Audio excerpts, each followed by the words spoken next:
Hey guys, what's up? Lightning Returns came out today. Yay! And I got the collector's edition of both the book and the game. So here's the book. Doesn't it look awesome? I already kind of opened it. And I got a code. Don't look at it. But the collector's edition box is really cool. You want to see what's inside? Ah! I almost smushed my cat. Oh, doesn't that look cool? How do you open it?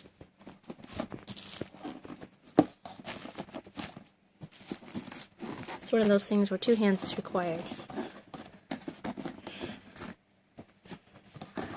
Ah! Yay, look at the art book. I know you can barely see it because it's so dark in my room. But that looks awesome, doesn't it? Don't you wish you had it? And there's a game.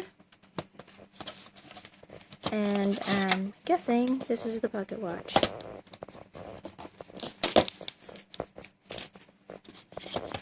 What a nice design on the front, by the way. Can you see it?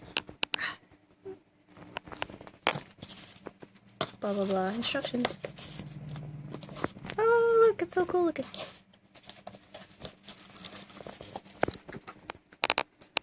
See? Oh, and it's working. If I could tell time, I could see if it was the right time or not. I'm just kidding. But yeah, isn't that cool? All right, that's all I really had to show you. Focus. Yeah, but anyways, I'm gonna play it now. So bye, guys.